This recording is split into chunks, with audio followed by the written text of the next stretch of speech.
For today's episode, isa na namang napakasarap at napakasolid na ulam ang lulutuin natin ngayon gamit ang recipe ng mga kaibigan nating mga Ilocano. At take note mga kasolid, first time ko magluluto ng gulay sa vlog ko at hindi ko akalaing ganito pala kasarap ang magiging kalalabasan. At syempre dahil malakas kayo sa akin, ituturo ko ang buong proseso step by step, kaya tara simulan na natin to mga kasolid. Bale, bumili nga pala ako ng nasa 1 kilo at kalahating bangus sa Barangay Kutog, Talipapa at gagawin ko lang silang tigda dalawa. Maraming salamat nga pala sa mga bagong viewers at followers dyan. Welcome na welcome po kayo dito. At after ko maugasan ng mga bangus mga kasolid, bubudburan ko lang ito ng asin. At kasalukuyan ko rin nagpapabaga ng uling, star na tayo mag-ihaw. Shoutout kay Jeffrey Ibi ng Angeles City, Pampanga at kay Rabilaw Tanate ng Magaldan, Pangasinan. At habang nag-iihaw tayo mga kasolid, ire-ready ko na ang mga gulay na gagamitin. At shoutout nga rin pala sa mga masisipag nating workers dito sa Pinas at sa ating mga bayaning OFW, mag-ingat po kayo lahat dyan. At kung umabot na kayo sa part ng episode na to mga kasolid, pwedeng paki-comment naman kung tagasan ka para malaman ko kung saan umabot ang bidyong to. Maraming salamat. At sobrang na-excite lang ako mga kasolid dahil first time ko magluluto ng gulay sa vlog. At pagkalibas ng ilang minuto mga kasolid, luto ng mga bangus, iseset aside ko lang muna to dahil mas lalo pa nating pasasarapin mamaya to. At siguro naman may idea na kayo sa recipe na to mga kasolid, pwedeng paki-comment naman. At saktong-sakto naman kumukulo na yung tubig, nilagay ko na yung mga hiniyaw kong bangus. Sisiguraduhin ko lang nakalubog ang mga to at tatakpan, babalikan natin mamaya.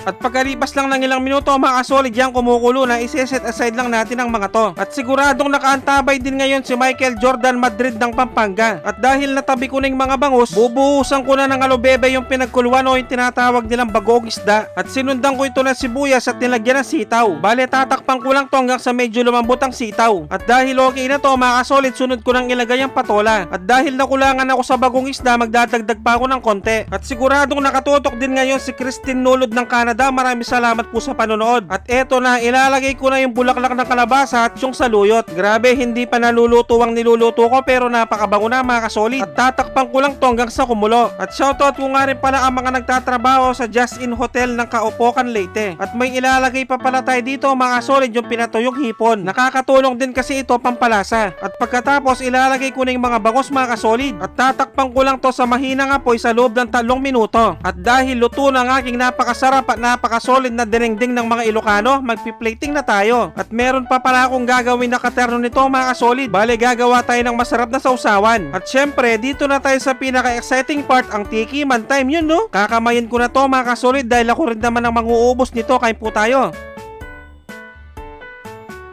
Sus Mariosep, kanya na po. Grabe mga kasolid, first time ko magluto nito pero napakasarap. At yung gulay, isasauso mo dito sa napakasarap na sausawan. Grabe, napakasolid. At shoutout nga rin para sa mga kaibigan nating mga Ilocano. Grabe, napakasarap ng recipe nyo. At bibigyan ko na kayo ng pangmalakasang perfect bite para dito yung ilalagay mo yung gulay sa kanin, makantampu. Taksya po na kalasa ng kalasa. At kung siyempong hating gabi nyo naman napanood to mga kasolid, mag-automatic pansit canton na lang kayo mga bossing. Dapat yung spicy ha. At siguradong natatakam din ngayon si Gerald Wanta na Santiago, Lubao, Pampanga. At pag ganito talagang kinakain ko mga kasolid, hindi ko talaga mapigilang sumubo. Siguradong manguubos na naman ng isang kalderong kaning lamig to kung sakali. At dahil nagustuhan ko ang recipe na to mga kasolid, palagi ko na itong lulutuin off cam. Maraming salamat sa mga walang sawang sumusuporta at sumusubaybay sa aking mga video. At sa mga walang sawang nagsishare, maraming salamat. Napakasolid nyo, sobrang na-appreciate ko kayo lahat. Grabe, napakasarap talaga ng ulam na to. Magkita-kita ulit tayo next episode at sasabayan mo ng malamig na Coca-Cola. Maraming salamat sa panonood. Mag-ingat ang lahat, basta Ilocano at Kapampangan, manyaman!